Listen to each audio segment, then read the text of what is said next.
안녕하세요. 지난 시간에 이어서 대한민국 최고의 강의 최강 1교시 강연을 맡게 된 역사학자 임용환입니다.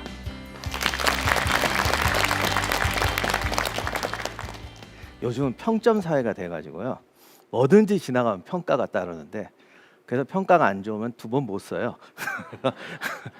지금 어떻게 다시 또 소개 불러주셔서 감사를 드립니다. 제가 전쟁사 강연을 하다 보니까 가끔 이런 질문하는 분이 계십니다. 전에 어떤 분이 그러더라고요. 지금 저 밖에 나가서 운동장에 줄 긋고 분대 지휘하실 수 있습니까? 뭐 이러시더라고요. 요리의 역사하고 요리 강습하고는 달라요. 가끔 요리 역사하시면 불러다 놓고 김치찌개 한번 만들어 보세요. 뭐 이러는 분 계신데 그분 집에서 설거지도 안 하세요. 그래도 요리 역사는 잘 하십니다. 저는 사실 군대 지휘법을 가르쳐 드리는 게 아니라 군대 지휘하시는 분들이 참조해서 영감을 얻을 수 있는 기초 지식을 드리는 거예요. 제가 이 변명이 아니고 실제로 제가 군에 가서도 이제 강연도 하고 그러는데 그런 분들도 좋아하세요. 그리고 또 강연 들으면 어떤 분이 또 저한테 얘기도 해주십니다. 뭐 이렇게 실전에서 겪었던 일들 그렇게 커뮤니케이션이 돼가는 걸 소통이라고 하고 융합이라고 합니다. 그래서 여러분들은 자기에게 맞는 것을 찾아가시면 될 것 같아요. 오늘 제가 여러분에게 들려드릴 강연의 주제는 전쟁사의 영원한 라이벌 롬멜과 패튼입니다.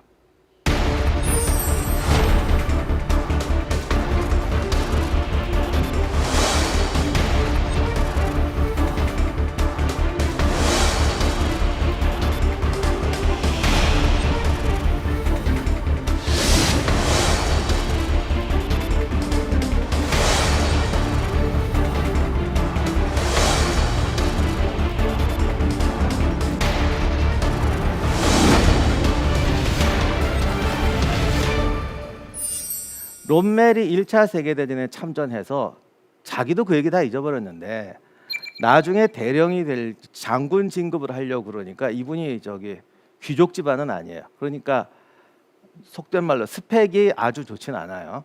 그랬더니 이분이 어떻게 했냐면 오토바이를 타고 부인을 자기 뒤에 태우고 1차 세계대전 전적지를 돌아다녔어요. 그리고 자기가 했던 이야기를 책으로 써서 냈습니다. 이게 그야말로 밀리언 베스트셀러가 됐어요. 그래서 진급이 됐죠. 그러다 보니 신화가 됐는데 롬멜이 참전했던 1차 세계대전은 20세기 역사에서 정말 중요한 전쟁입니다. 사망자만 뭐 전 참전군 합해서 거의 1,000만 명 이상이 났고 부상자가 뭐 2,500만 명 이상이 났습니다. 실종. 근데 이게 통계가 또 정확치 않아요.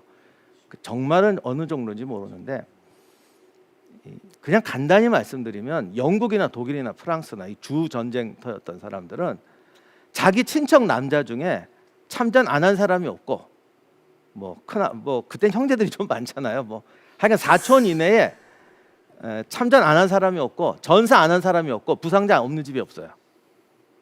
큰아버지는 돌아가시고 작은아버지는 저기 뭐 팔이나 다리 하나를 잃으셨고 아버지는 운 좋게 살아왔다. 거의 이 수준이에요. 정말 어마어마한 전사가 됩니다. 1차 세계대전 때 왜 이렇게 끔찍한 그 사상자가 나냐면 그 당시에 이제 전쟁의 이제 대표적인 게 기관총인데 뭐 기관총만은 아닌데요. 대포나 이제 기관총 이런 총의 위력이 엄청나게 세집니다. 이 세지니까 그 전까지는 총의 위력이 약하니까 다 걸어갔거든요. 1차 대전 초기 필름 보면요. 포탄이 펑펑 터지는데 걸어가요. 이렇게 서서. 그런 식으로 걸어가다 보니까 기관총만 갖고 따져도 십자포화에 걸려들면은 그냥 몰살하는 거예요. 제가 처음 읽은 책에는 1개 중대가 전멸하는데 15분이 걸렸대요. 근데 이것도 나중에 알고 보니까 당한 쪽 입장이에요. 그 15분은 뭐냐면 자기들이 참호 밖으로 나가서 거의 전멸할 때까지 걸린 시간이에요. 상대방 쏜 쪽의 얘기를 저쪽에서부터 안 쏠지 않잖아요. 사정거리에 들어와야 쏘잖아요. 쏜 사람은 5분이에요. 5분 쏘면 1개 중대 250명이 없어져요. 그러니 그냥 걸어가다가 죽어요. 그래서 어마어마한 희생자가 나기 시작합니다. 그 당시 또 그냥 가는 게 아니라 이게 뭐 철조망 넘어가고 뭐 진흙탕을 헤쳐가는데 전선이 다 그런 건 아닌데 이제 프랑스 쪽에서 이제 많이 싸우다 보니까 프랑스에서 타면 제일 맛있는 게 뭐가 생각나시죠? 사실 빵이에요. 빵이 좋은 건 땅이 좋아서 그래요. 그러니까 세상이 참 묘한 게 땅의 흙이 곱고 다 그런 건 아닌데 이제 솜지방이라든가 이런 주전적지가 땅이 좋아요. 그러니까 비가 오면 이게 찰흙이 돼요. 이게 푹푹 빠지는데 거짓말 아니고요. 100m 가는데 1시간 걸린 적도 있어요. 그니 기관총이 날라오는데 이러고 가는 거예요. 포탄이 떨어지면 물구덩이가 생기는데 이 밑이 찰흙이라고요. 거기 빠지면 발이 못 빠져나가요. 그 영화에서 타전 영화에서 본 것처럼. 그래서 나중에 전쟁을 가다 보면 물구덩이에 시체 3개씩은 박혀 있대요. 그러니까 발에 박혀서 익사하는 거예요. 여기까지 빠져서 못 태어나오고. 그런 식으로 정말 사람이 개미떼처럼 죽어갔던 게 1차 세계대전입니다. 그러니 우리가 보기엔 저거 쉬워 보이지만 정말 힘들고 말도 못합니다. 지금 실제로 한번 당시 1차 대전 때 장비 이렇게 들고 저렇게 한번 가보면요, 15분 지나면 완전 탈진해서 뻗어버린대요. 그 정도로 힘든데 총알하고 대포가 주변에서 마구 날라오는 거죠. 거기다가 이제 항상 돌격전이거든. 그러니까 적의 참호까지 가서 이제 이렇게 하는 건데 제가 저거 찍긴 했는데 저런 일이 거의 안 벌어져요. 가다가 다 죽고 저기까지 도착할 때쯤은 되게 뒤로 빠집니다. 왜냐? 2선 참호가 또 있거든. 참호가 10중으로 있어요. 그래서 실제로는 저런 장면이 나는 게 아니라 한 번 가도 또 다음번 가다가 죽고 이런 식으로 죽어갑니다. 이런 전쟁터에 당시 청년이었던 롬멜이 중위로 참전을 합니다. 저게 1차 대전 때 참호에서 찍은 사진이고 왼쪽은 아마 저게 졸업사진, 폼나게 찍어서 졸업사진인가 그런데, 그래도 롬멜이 처음은 아니겠지만 중요하게 맡았던 것이 급식 추진이었어요. 마차에다가 이제 밥 지어가지고 이제 전방에 갖다 주는 거죠. 그게 아까 말씀드린 그 좀 쉽지가 않아요. 진창을 가기 때문에 시간이 꽤 걸립니다. 도착을 했더니 전선에 도착해서 밥을 나눠주려고 하니까 중대 장교들이 벌써 다 전사한 거예요. 그래서 가돈 롬멜이 중대장이에요. 너밖에 없다. 그래서 중대장을 하게 됩니다. 이게 속된 말로 그냥 돌아가시는, 요즘 속어로 말하면 이게 그냥 돌아가시는 각입니다. 그렇게 들어가면 몇 분 살겠어요. 근데 이 롬멜이 그렇게 해서 들어간 그날 적진을 밀어버리고 적 후방까지 침투합니다. 나간 애가 안 돌아와서 부대에서는 전부 죽은 줄 알았대요. 근데 나중에 보니까 20명 30명으로 적 중대를 밀어버리고 갔다 왔어요.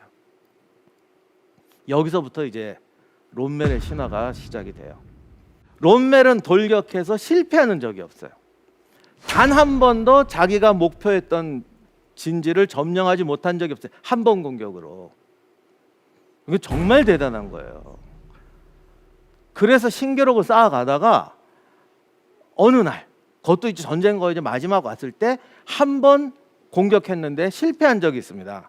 정말 1차 대전 때 가다가 다 죽는 판에 한 번 실패했다고. 저 아저씨도 저런 거 보면 성질이 좀 희한한 것 같아. 자기 기록 깨졌다고 펄펄 노발대발했대요. 근데 이게 속된 말로 방심의 결과예요. 왜냐하면 충분히 이건 좀 쉽게 생각했는데 실패한 거예요. 그래서 기록 깨졌다고 펄펄 뛰었더니 중대원들이 이건 우리가 너무 방심해서 그렇다. 당신 잘못이 아니다. 근데 전쟁터에서 한 번 한 거 또 하면 안 되는 거 아시죠? 그래서 롬멜의 명예를 회복해 주겠다고 중대원들이 다음날 똑같은 방식으로 다시 공격을 했어요. 그리고 점령을 해서 어제건 무효입니다. 당신의 잘못이 아니라 우리가 잘못했습니다. 그러니까 그건 뺍시다. 그래서 기록 유지하라고 그랬다는 전설이 있는 사람입니다. 이렇게 되니까 이게 이제 궁금해지는 거예요. 도대체 이 아저씨는 무슨 방법으로 이렇게 하냐는 거예요. 그런데 당시 이제 같이 있던 사람들 말을 들으면 고지가 있어요. 그냥 돌려 다 죽는데 그러면 이렇게 보고 조기까지 이렇게 가라. 니들이 조기까지 갔을 때 여기서 기관총을 쏴라. 쏘기 시작하면 너희들 5분 있다가 저쪽으로 가라. 뭐 이런 식으로 설명을 해요. 그렇게 하면 거짓말처럼 별로 죽지도 않은 애들 보통 한 번 돌격할 때 뭐 5명 전사 그래요. 남들은 그냥 돌아가시는데. 그래서 깨끗하게 가요. 다만 가도 옆에 중대들이 실패하기 때문에 이제 뭐 하지 그 돌아오고 후퇴는 하지만 가서는 실패하는 법이 없어요. 봤더니 이거 이번엔 되게 힘들어. 정말 힘들어. 이거 어떡하지? 좀 힘드네. 그러면 포병을 한 15분 그것도 희한한 게 그 당시에는 포병 지원이 중요하니까 그냥 중대장들마다 뭐 1시간 쏴주세요, 2시간 쏴주세요, 더 쏴주세요. 롬멜은 그런 부탁을 안 해요. 딱 15분만 쏴주세요. 더 쏘면 내 자존심 상하니까 딱 15분만. 그러니까 포병들이 또 좋아해가지고 하라는 대로 해줘요. 그러니까 몇십만 분부터 딱 많이도 필요 없어. 15분만 쏴줘. 15분 쏘면 그 다음에 끝나면 이래라 저래라 하면 거짓말처럼 거기에 살아서 도착하는 거예요. 저 훈장은 어떤 훈장이냐면 정말로 받은 사람이 40명도 안 되는 최고 훈장 중에 하나인데 저 훈장은 아무리 공을 세워도 한 부대에 2명을 안 주는 훈장이에요. 저런 것도 받아요. 옆에 있는 사진이 부인인데 부인이 영화배우 같이 생겼죠. 롬멜이 또 글을 잘 써갖고 전선에서 맨 부인한테 편지 씁니다. 엄청나게 써요. 전선에서 정 자기가 시간이 없잖아요. 당번병이 대신 써요. 사모님 열흘 동안 편지가 없어서 얼마나 걱정이 많으십니까? 지금 사실 일화에서 못 써서 제가 대신 씁니다. 문체도 비슷하더라고. 하도 이게 써줘가지고. 롬멜이 이런 일화는 너무나 많은데 하나만 더 소개해드리면 이제 우리나라와 좀 비슷한 거라서 고지전을 하게 됐어요. 이건 또 어떻게 하게 됐냐면 그 독일군이 이제 저기 루마니아 뭐 이런 쪽하고 싸우니까 좀 죄송하지만 그쪽 군대가 좀 수준이 떨어져가지고 너무 쉽게 이기는 거예요. 그래서 뭐 1개 소대가 가면 1개 중대를 이기고 1개 중대 가면 1개 대대가 이기는 거예요. 그러니까 이제 독일군 다 알아요. 우리는 뭐 하나 정도 위에 애들은 깨끗하게 격파할 수 있다. 그런데 하도 이기다 보니까 수비 데이터가 없어요. 수비를 해본 적이 있단 말이지. 맨날 도망가니. 그래서 공격하는데 저쪽에서 갑자기 1개 사단이 덮쳐오는 겁니다. 근데 이쪽은 1개 대대예요. 이건 좀 곤란하잖아요. 그래서 많이 회의를 했더니 중대장들이 안타깝게도 우린 수비 데이터가 없다. 그러니까 일단은 물러서서 좀 이렇게 한번 이렇게 좋은 위치에서 싸워서 방어를 해보고 그 다음에 공세를 가자 이렇게 말합니다. 그랬더니 롬멜이 벌떡 일어나더니 우리 그동안 능력으로 보면 충분히 막을 수 있으니까 막자라고 말해요. 그랬더니 모든 사람들이 뭐라고 그러냐면 근거가 없잖아요. 1개 소대로 1개 중대를 이겼으면 1개 중대로 1개 대대도 이길 수 있겠다 이렇게 말할 수 있죠. 근데 수비 데이터가 전혀 없는데 어떻게 우리 1개 대대가 1개 사단을 막을 수 있니? 라고 물어봤더니 그동안의 공격 데이터를 가지고 유추해서 해볼 때 이 정도 우리 때 독일군은 고지에 있으니까 우리가 또 고지를 지키고 있으니까 1개 사단은 막을 수 있다라고 우긴 겁니다. 요게 지금 굉장히 중요한 부분인데 데이터가 있는 거예요? 없는 거예요? 사실은 없는 거예요. 그랬더니 다른 중대장이 뭐라고 그랬을까요? 네가 해봐야지. 원래 말 꺼낸 사람이 우물 파는 거예요. 그래서 1개 대대가 방어한다고 해서 1개 대대가 다 한 번에 들어가는 게 아니거든요. 그러니까 네가 해봐. 그래서 결국 롬멜이 자기 중대가 저 고지에서 1개 사단을 이제 방어하게 된 겁니다. 저 능선, 산 능선에 이제 독일군이 주둔하고 있어요. 그런데 모든 전쟁은 이게 본대면 그 앞에 전초기지가 있어야 돼요. 항상 전초가 있습니다. 적이 쳐들어오면 전초의 임무는 싸우는 게 아니고 적이 오는 경보를 탐지해서 빨리 돌아오는 거죠. 그래야 본대가 준비를 하니까. 그래서 이렇게 하는데 거기 이제 그것도 안 가려는 걸 한 20명 정도에서 어느 중사를 이제 거기 넣어놨어요. 모든 공격을 하기 전에 포해서 전선줄 끊고 이러고 시작하잖아요. 전쟁이 딱 시작되니까 당연히 연락이 끊겼죠. 포선이 꽝꽝 터지니까 롬멜은 어떻게 말하냐면 분명히 저쪽으로 공격해 올 거다. 그 다음에 저 전초에 보냈던 중사가 분명히 뒤로 도망올 거다. 사실 도망오는 건 아니에요. 당연히 오는 거죠. 그래서 그 산으로 어두운 밤에 냅다 뛰어 올라갑니다. 뛰어 올라갔더니 아니나 다를까 중사가 내려오고 있어요. 올라오고 있어요. 왜? 너 왜 왔어? 그랬더니 아니 적군이 오는데 20명이서 뭐 하냐고. 그랬더니 당장 돌아가라고 그래요. 아까 말씀드렸죠. 롬멜은 그냥 죽이기 위해서 소모품을 쓰지 않는다. 그래서 병사가 돌아갑니다. 그랬더니 공격해오는 애들이 전초는 싹 무시하고 본대로 가는 거예요. 이것도 예상을 한 거예요. 쟤네들이 지금 수가 많고 독일군에 대한 뭐 이런저런 게 있으니까 쓸데없이 전초에서 시간 끌지 말고 돌격 앞으로 해서 본대로 가자고 해서 제끼고 온 거예요. 이걸 노린 거죠. 그랬더니 위에서 쏴대기 시작하는데 뒤에 있던 전초 애들을 보니까 얘들이 앞으로 갔잖아요. 그래서 이제는 뒤가 된 전초가 양쪽에 쏴요. 어두운 밤에 양쪽에서 총알이 날라오니까 모든 전쟁은 뒤를 잡는 거예요, 사실. 그러니까 양쪽에서 총알이 날라오니까 후두두둑 무너질 거 아닙니까? 그래도 20명이 몇 명이나 죽이냐 싶지만 후두두둑 무너지면 모든 옆에 있는 병사들은 이런 식으로 나한테 올 거라고 생각해요. 사실 여기만 후두둑 무너뜨린 거야. 저쪽은 이제 우리 무너뜨릴 방법이 없는데 공포란 그런 거예요. 어두운 밤에 여기가 후두둑 무너지면 와 역시 독일군은 세구나. 그 다음은 우리 차례겠지. 그러면 그쪽이 빠져요.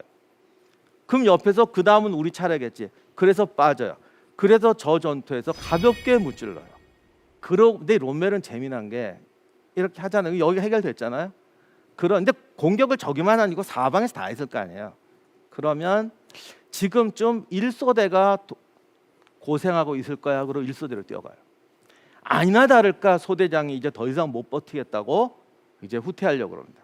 그러면 가서 롬멜은 저희가 영화에서 보듯이 권총 빼들고 후퇴하면 죽음이다. 롬멜은 이런 걸 리더로서의 최고의 수치라고 생각합니다. 자기가 아까 제가 처음 말씀드렸던 그 첫날 중대장 됐을 때 한번 싸우다가 얼굴도 모르는 소대장이니까 말을 안 들어가지고 이거 빼고 너 여기서 물러서면 죽인다라고 한번 한 적이 있대요. 자기가 평생 딱 한 번 해봤대. 사실 뭐 어떡하겠어요. 얼굴도 모르는 장교인데. 자기가 뭐라고 했냐면 내 일생의 수치고 나 평생 그 다음부터는 그렇게 안 했다고 그래요. 이거를 들이대서 하면 할 수는 있지만 그건 리더로서의 수치라는 거야. 내가 리더라면 그럼 가게 만들어야지. 그거는 권위로 하는 게 아니라 능력을 증명해서 하는 거다. 그래서 이건 내 일생의 수치다. 그 다음부터 그렇게 안 합니다. 그럼 거기 가서 이렇게 하냐? 아니요. 딱 답을 내요. 너 지금 이런 문제가 생겼지? 이미 알고 가요. 요렇게 하고 방법을 가르쳐줘요. 어떻게 가르쳐줬어요? 영업비밀이라 책에 안 썼더라고요. 제가 첫 시간에 알렉산드로스 했는데 알렉산드로스 그랬고 카이사르도 그랬고 나폴레옹도 그랬고 진짜 위대한 지휘관은 적과 아군의 상황을 다 꿰가지고 지금 무슨 일이 일어날 거야라는 거를 알고, 그러니까 가장 위대한 지휘관은 그 사람이 꼭 필요한 그 시간에 그 장소에 있어야 한다. 그건 나폴레옹이 한 말인데 정말 그렇습니다. 그래서 나폴레옹은 기자들도 데리고 다녔어요. 그래서 다 일부러 조금 쇼를 했죠. 지금쯤이면 3년대가 지금 도망갈 궁리 하고 있겠지. 그럼 기자들 데리고 따라가요. 그럼 진짜 그러고 있어요. 뭐라고 또 멋있는 말 그냥도 안 해. 거기서 뭐 야 물러가 이러지 않아. 강을 건넌다. 뭐 이렇게 멋있는 말 한마디 하고 적었냐? 그리고 이제 또 저쪽으로 가. 근데 롬멜은 이제 기자는 못 데리고 다녀서 자기가 썼죠. 나중에. 그런데 하여간 저런 식에서 가요. 그렇게 가다가 이제 며칠을 공격하다가 이 상대편 애들이 그때야 깨닫습니다. 우리가 잘못 공격했구나. 병력 많다고 이렇게 닥치는 대로 공격하는 게 아니구나. 그러고 보니 여러분 앉으신 거랑 비슷한데 병력 많다고 이렇게 우르르 가서 공격하는 게 바보예요. 약한 지점 한 점을 공략해야 돼요. 그럼 저 고지 공격하는데 약한 지점이 어딜까? 5일인가 4일이 지난 다음에 깨닫습니다. 저 끄트머리 부분 이쪽부터 올라가죠. 산이 또 이렇게 돼 있으니까 여기가 제일 낮아요. 그래서 저 부분을 집중 공격을 합니다. 그럴 줄 알고 롬멜이 거기에 가장 우수한 중사를 거기다 이제 임명하고 몇십 명을 놔뒀어요. 그래서 이제 거길 거의 일개사단이 통으로 온 하여간 일개사단이 통으로 온 건 아니지만 하여간 그쪽에 병력이 집중되니까 겨우 20-30명 있는 애들이 어떻게 감당하겠어요. 그러니까 이제 더 이상은 버틸 수 없다. 우리 빠지겠다 그랬더니 내가 할 때까지 기다려. 이게 참 무서운 게 그 중사가 좀 무능력하거나 능력이 떨어지는 중사였다면 내가 갈 때까지 기다릴 것 같으세요? 안 기다릴 것 같으세요? 안 기다리죠. 이게 리더의 능력인데요. 가도 되는데 꼭 그렇게 얘기를 해요. 내가 할 때까지 기다려. 미리 좀 가르쳐 주면 안 돼? 제갈공명처럼 뭐 위험할 때 빨간 주머니 열어봐 이래도 되는데 절대 그렇게 안 해요. 갈 때까지 기다려라고 기다릴 만한 사람한테 말을 해요. 그러면 그 전투를 겪으면서 그 중사도 성장하고 자기도 성장하는 거예요. 요게 이제 리더십에서 굉장히 중요한 부분이다. 한 갈 때까지 기다려. 갔어요. 그랬더니 어떻게 합니까? 했더니 기다려. 그리고 하나 둘 셋 하면 일제 공격해 올 때 뒤로 빠져. 뒤로 빠집니다.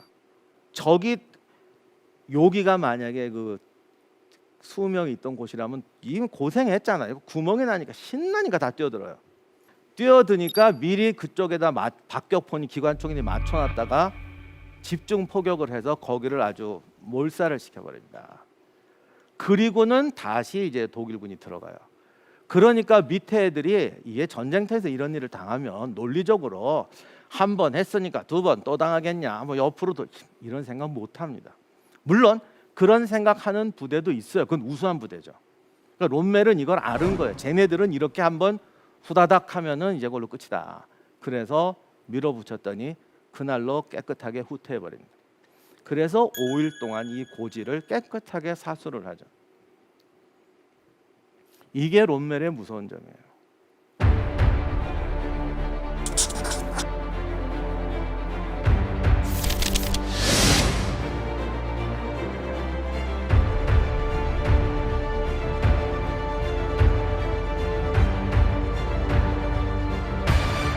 지난 시간에 제가 알렉산더 얘기하면서 대담성이라는 게 어떤 의미인지 말씀드렸어요. 그냥 용감한 게 아니라 데이터를 가지고 창조하는 능력이라.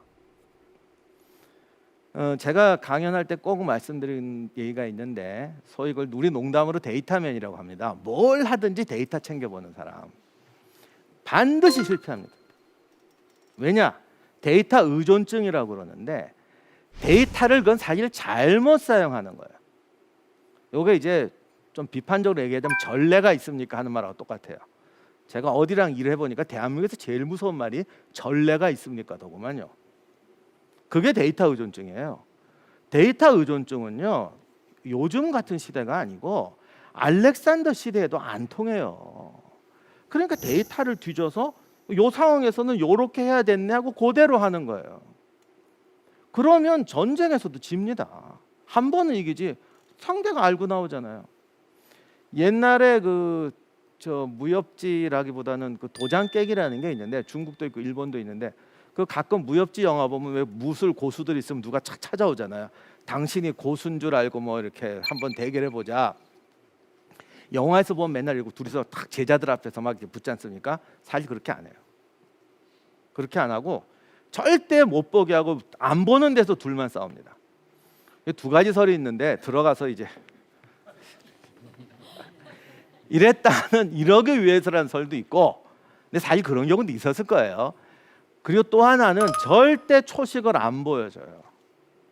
왜냐하면 어떤 초식이든지 보여주면 그 다음에 그걸 격파법을 쓰면 되거든. 그러니까 나보다 약한 애도 나를 이길 수 있어요. 왜? 내가 쓰는 초식을 알고 거기에 대항 초식을 쓰면 깨끗하게 지는 거예요. 그래서 원래는 그래서 안 보여줘요.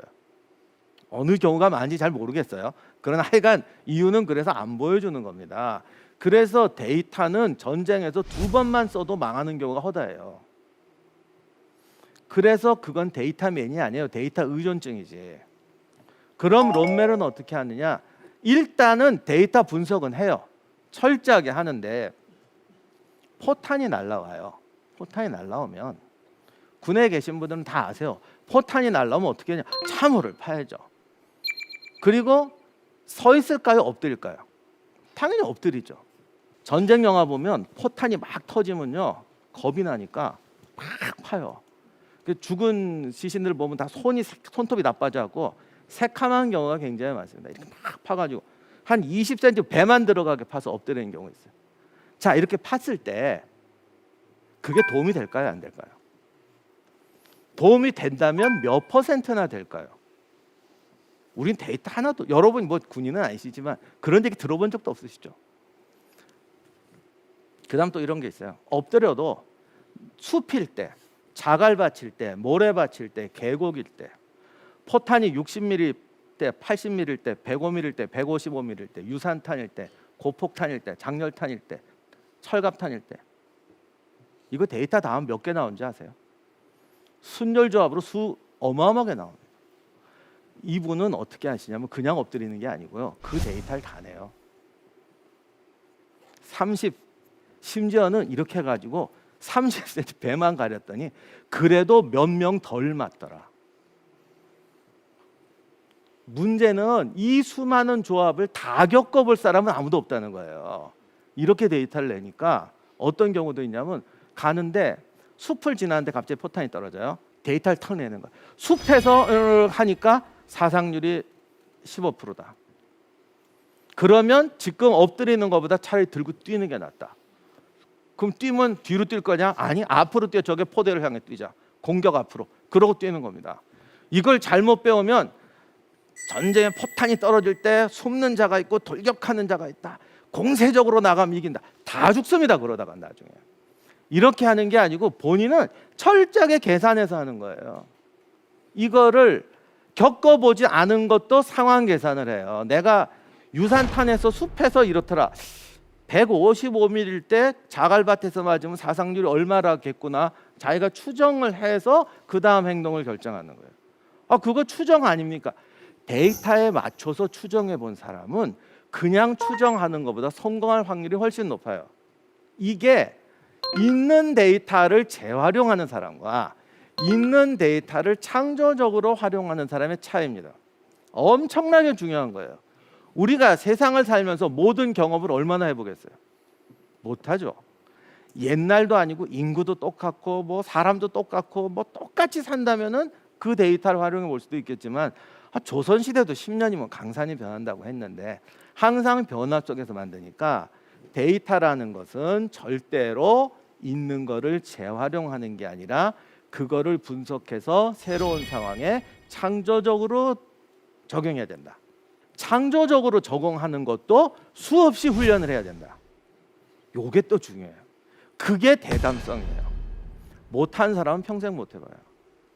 그래서 진정한 창조자는 끊임없이 그 훈련을 하면서 점점 더 멀리 뛰는 겁니다. 롬멜은 부하들을 가르칠 때도 늘 이렇게 가르칩니다. 자네 앞에 적군이 돌격해오면 어떡하겠나? 내 총검을 들고 죽기 살기로 싸우겠습니다. 빵점. 적이 지금 쳐들어온다면 어떡하겠나? 내 조국을 위해서 제가 목숨을 걸고 이 땅을 지키겠습니다. 어떻게 지킬 건데? 목숨을 걸고요. 거 말고 어떻게 지킬 건데? 죽도록 싸우겠습니다. 어떻게 싸우냐니까? 내가 어떻게 알아요? 싸우면 되는데. 이렇게 되면은 그 군대가 질이 떨어진다는 거예요. 사열하다가 갑자기 턱 만나면 자네 보직이 뭔가? 기관총 쐈습니다. 그건 이런 질문을 내려.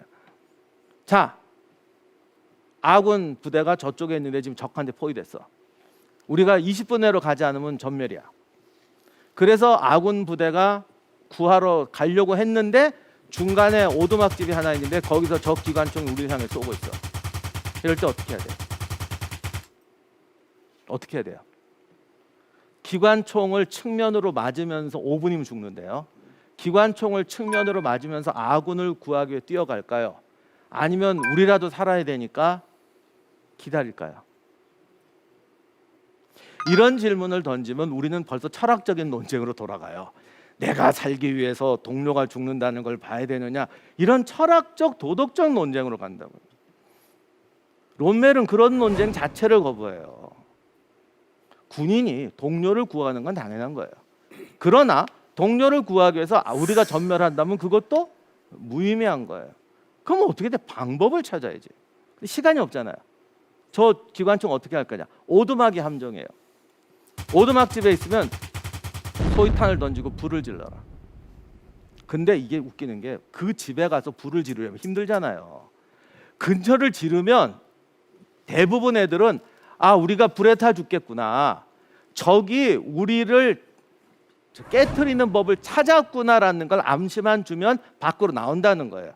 물론 안 나오는 훌륭한 병사가 있을 수도 있습니다. 근데 보통은 내가 그 집에 불을 지르는 게 아니라 내가 너 불 지를 수 있어라고 암시를 주면 나온다는 거예요. 요거는 동양하고 서양이 조금 차이는 있습니다. 일본군은 안 나와요.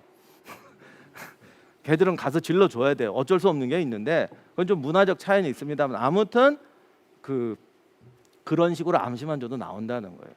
이게 옳든 그르든 간에 병사들에게 항상 이런 식으로 구체적인 대답과 구체적인 방법을 요구하고 이렇게 롬메라고 한 번 대화를 하면요. 실제 전쟁터에 있는 사람은 정말 머리가 확 깬대요. 진짜로 확 깬대요. 그래서 우리가 말하는 불확실성에 도전하는 용기와 대담성을 가진 사람이 되는 거예요. 그래서 롬메를 영웅으로 만든 건 사실 1차 대전이 아니라 2차 세계대전인데 그것도 사실 영웅은 이미 프랑스 전선이 됐지만 더 유명해진 건 북아프리카 가서 유명해졌는데 북아프리카 갔을 때 왜 유명해졌냐면 원래 롬멜이 보병이거든요. 기갑병과도 아니에요. 소위 2차 세전 때 전격전은 롬멜이 만든 게 아니라 다른 장군들이 만든 거예요. 뒤늦게 기갑사단장 됐는데 전격전 만든 애들보다 더 좀 이렇게 해가지고 더 스타가 됐어요. 화나잖아요. 만들긴 우리가 만들었는데 왜 영광은 제가 가져가? 그래서 북아프리카로 보내버렸어요. 생전 사막에 처음 온 인간이 거기서 소위 말하는 해보지 않은 전쟁을 실험도 안 하고 하는 겁니다. 그러니까 많은 사람이 다 미쳤다고 그랬죠. 모험이다. 롬멜의 작전은 이건 무모한 거고 운이 좋은 거다. 이런 말 많습니다. 근데 롬멜이 거기에 대답했어요. 운이 좋으면 한 번은 성공하지만 어떻게 10번을 성공하느냐. 나는 운에 한 게 아니라 철저히 데이터에 기반해서 했다라고 말하는 게 롬멜의 대답입니다. 그랬더니 네가 언제 사막에 와보기나 했어? 이제 제가 답을 안 드려도 아시겠죠? 이게 롬멜의 성공 비결이고 현대에서도 또 어떤 기업이나 개인의 삶에서도 롬멜이 주는 교훈이 이거예요. 대담한 사람만이 창조할 수 있다. 그 창조하는 방법을 롬멜이 가르쳐 준 겁니다.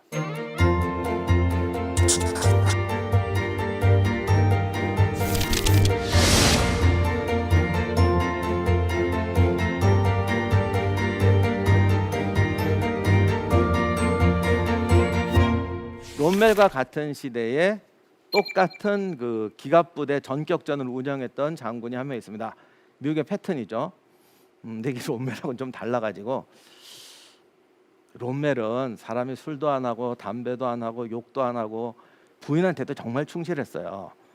정반대 이제 양키 장군이 한 명 있는데 맨날 입 열면 욕이고 아니면 저잘난 척이고 미군은 이상하게 군복도 자기가 좀 이렇게 해서 입을 수 있나 봐요. 그래서 군복도 다 자기가 디자인해 가지고요. 승마 바지에다가 뭐 승마 부츠.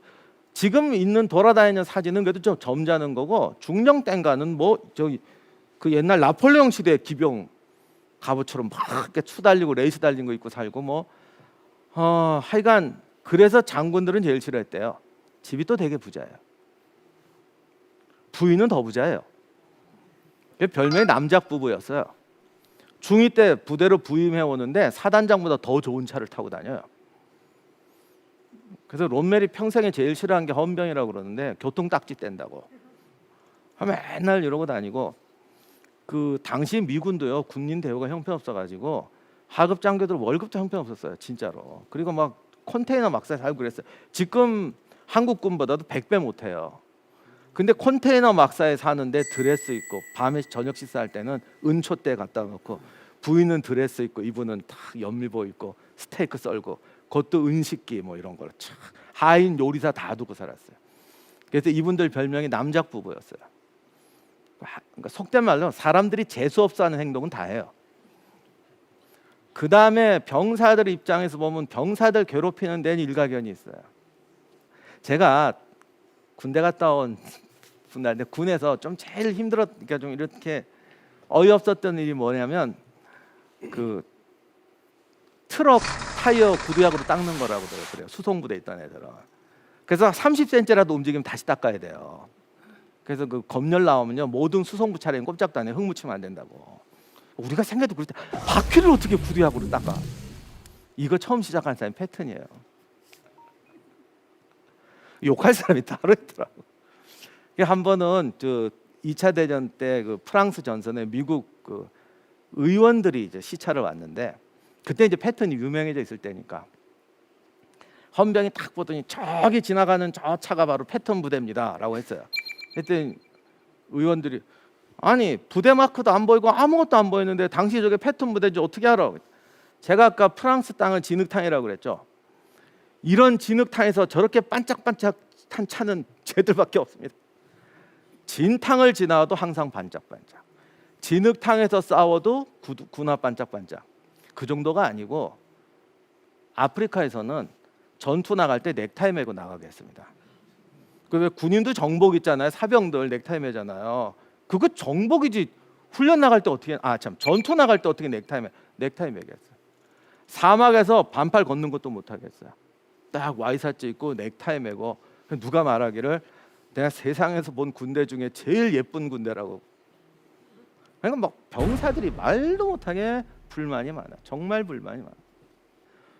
장군들 고급 장교들 모아놓고 브리핑을 하는데 작전 장교가 나가서 지금 상황이 이래서 이쪽에 독일군 방어진지가 지금 굳건하기 때문에 우리가 이번에는 공격이 좀 힘들 것 같습니다. 그랬더니 패튼이 갑자기 튀어나오더니 쌍욕을 막 하면서 여기까지도 참겠어. 내가 지금 그쪽으로 지나왔어. 찝차 타고 왔거든요. 그러면서 기관총을 난사해 갖고 애들을 혼자서 몇백 명을 죽였대요. 말이 되는 소리예요 이게. 공식 회의석상에서. 그래서 지금 걔들 다 도망갔으니까 빨리 가자고 그래요. 이럴 때 뭐라고 그러죠? 대위분이 장군님 거짓말하지 마세요 이럽니까? 증거 내놓으세요 이래. 황당한 거예요. 그러니까 가만히 있었더니 욕을 맞게 돼. 그분이 그 전까지는 자기 패턴을 좋아했는데 글 겪고 나서는 악몽이라고 뭐 이따운 장군이 다 있냐고 막 그런.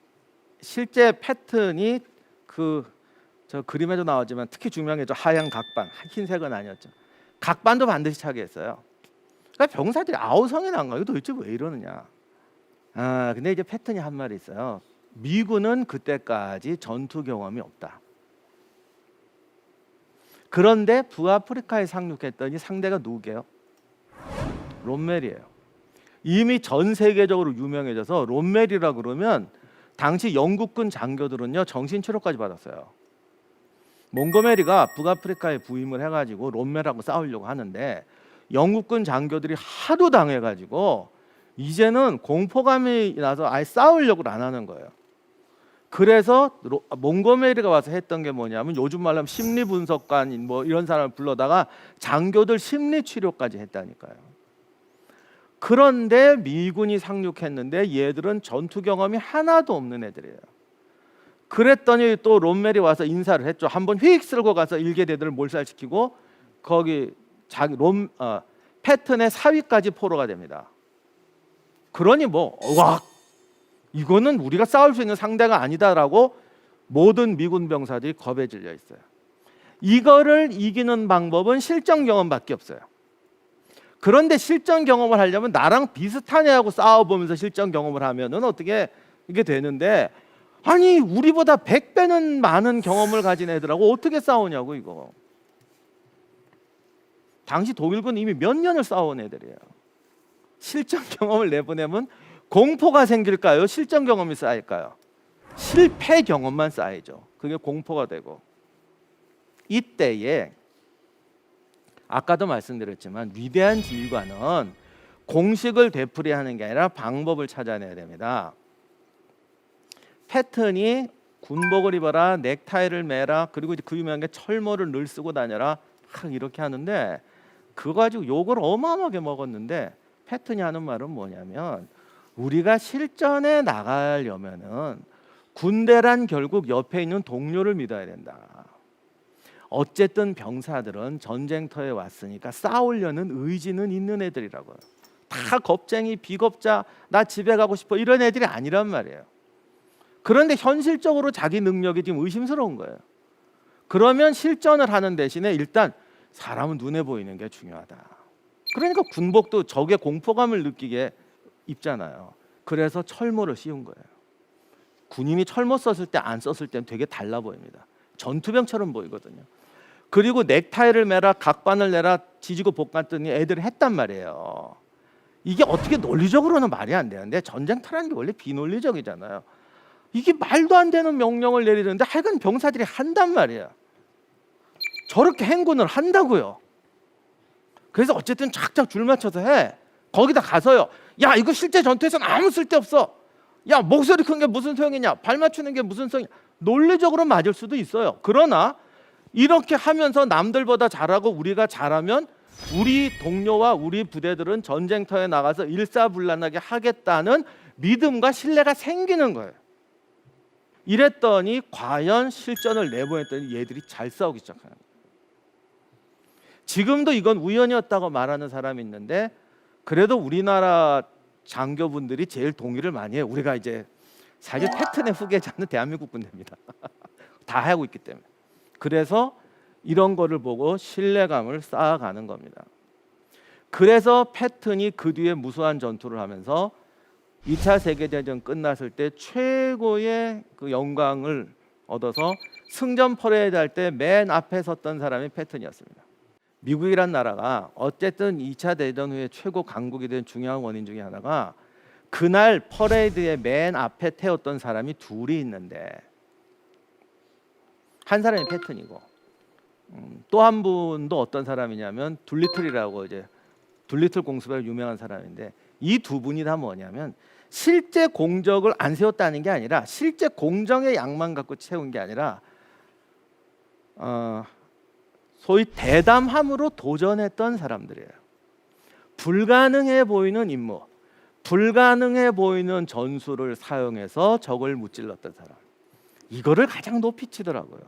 그래서 승전 퍼레이드 맨 앞에 세웠어요. 꼭 적을 제일 많이 죽인 사람, 뭐 적을 많이 폭파한 사람들이 아니라 이 전쟁이라는 걸 하면서 인간의 도전이 얼마나 새로운 것을 만들어줄 수 있는가를 보여줬던 사람을 앞에다 세우더라고. 이 탱크라는 게 처음 나왔을 때 많은 사람들이 탱크는 그냥 밀고 가는 거라고 생각을 했어요. 탱크의 특징이 뭡니까? 라고 물어보면 다들 장갑, 대포 이런 거 생각하십니다. 제가 어느 기업 가서 한번 질문을 했더니 한 분이 껄껄 웃으면서 저쪽에 탁 하더니 탱크의 진짜 장점은 바퀴입니다 그러더라고. 그래서 내가 알아봤지. 기갑 출신이시죠? 그랬더니 맞대요. 많은 사람이 탱크를 보면 당연히 철판과 포를 생각해요. 정말 중요한 건 바퀴예요. 왜? 대포와 화약이 나오고 기관총이 나오면서 기병이 없어졌어요. 기병이 없어지니까 아까 롬멜 차례 때 말씀드린 것처럼 내가 적을 죽이는 게 아니라 죽일 수 있다라는 걸 증명하면 대체로 군대는 무너져요. 죽일 수 있다는 걸 증명하는 방법 중에 하나가 기병이 뚫고 가서 뒤에서 우리가 이제 기병이 뒤에 서는 거예요. 그럼 우리 뒤에 기병이 섰어. 쟤들이 우리한테 돌진하면 끝이야. 그럼 되게 무너지거나 항복하거나 그래요. 그런데 대포가 나오고 기관총이 나오니까 이게 안 되는 거예요. 기병은 보병으로 밀고 가니까 무조건 다 때려 잡아야 돼요. 그러니까 이렇게 무시무시하게 죽는 거야. 그래서 어떻게 탱크가 나왔더니 누가 생각을 탱크를 기병으로 쓰자. 탱크가 적의 한 점을 돌파해서 뒤로 돌아가서 막으면 앞에 있는 보병들 앞에 적은 무너진다. 아군도 적게 죽고 적도 적게 죽고 전쟁은 훨씬 빨리 끝난다. 패턴이 만들었던 전격전이고 롬멜이 만들었던 전격전입니다. 실제로 그렇게 했더니 전쟁이 후다다다닥 끝나더라는 거예요. 그런데 이걸 하려니까 다들 무서워서 안 하려고. 탱크가 쑥 들어갔다 고립되면 누가 책임질까요? 고립 안 된다. 왜? 우리가 주동적으로 하기 때문에. 해봐라. 안 해. 다들 안 해. 그런데 패턴이 그걸 했거든요. 그리고 아까 병사들한테 스스로 자기들의 가능성을 찾아가는 훈련을 시켰어요. 이게 논리적으로 안 맞는 것 같지만 복장 군기 철모 갖고 해본 애들이 실제 이렇게 하니까 놀라운 게 적응력이 엄청 빨라요. 어떤 의미로 보면 독일보다 미군 적응력이 더 좋았어요. 요 두 개가 만나는 게 뭔지 아세요? 비논리적인 행동인데 행동을 통해서 경험하는 거예요. 그랬더니 병사들이 창의적이 되죠. 나중에 패턴 부대원들은 정말 잘 싸워요. 저도 가끔 그런 생각해 보는데, 제가 강남의 거리를 가면서 만약에 전쟁이 나서 시가전이 벌어지면 이쪽 건물이 30층이고 이쪽 건물이 50층인데 창문이 몇 개겠어요? 저걸 어떻게 지나가지? 그리고 저거를 수색하려면 도대체 건물 하나 수색하려면 며칠 걸릴까? 야, 이거 전쟁 어떻게 하냐? 그랬더니 패트 부대 가면 들어간 적이 있는데 병사들이 어떻게 하냐면 그걸 하나하나 소탕하는 게 아니고 조각이 있을까, 족이 있을까, 족이 있을까 이렇게 찾아가요. 병사들이. 아까 롬멜이 저기까지만 가면 여기 쏠 거야. 그때 인류가 이랬다고 그랬잖아요. 얘들은 이제 병사들이 하기 시작해요. 그래서 탁 내리면 모든 마을을 수색하는 게 아니고 화다다닥 흩어져 가지고 독일군이 있을 만한 포인트로 찍어요. 그리고 통과하니까 통과해요. 그 한 상병은 그러고 있는데 혼자 앞으로 막 갔어요. 이 상병은 아예 2블럭을 더 건너갔어요. 그러더니 뒤로 돌아가서 그 한 블럭, 2블럭 뒤에 독일군 대전차포가 매복하고 있었거든요. 그거를 지가 미리 낌새를 채고 뒤로 돌아가서 혼자서 대전차포를 다 잡아버렸어요. 그리고 빨리 와라. 이렇게 전투를 하니까 남들은 한 달 걸리는 걸 하루 만에 통과하게 되죠. 이거는 전쟁을 피차간에 좋은 거예요. 사실은 패하는 쪽도 이렇게 패해야 죽는 사람이 적습니다. 그래서 서로 존경하잖아요. 그 결론은 뭐냐면 도전하는 자만이 창조할 수 있다. 데이터는 반복하는 것이 아니라 없는 데이터를 창조하기 위한 데이터로 써야 되고, 그게 진정한 데이터맨의 훈련이다. 오늘날 21세기라는 거는 지금 없어진 직업 중에 하나가 미래학자입니다. 아무도 예측을 못해요. 그럼 어떡하죠? 지금 전 세계 교육의 목표가 미래를 예측하는 게 아니라 내가 겪지 않은 상황이 왔을 때 대응하는 능력을 키우는 게 교육의 목표라고 그래요. 이게 롬멜과 패튼이 20세기에 남겨준 중요한 교훈입니다. 그래서 지금도 미국 육군사관학교 같은 데는 열심히 두리를 배우고 새로운 전쟁에 대비하려고 하는 거죠. 데이터의 시대. 절대로 어마어마하게 많은 데이터를 재활용하는 게 아니다. 잊지 마시기 바랍니다.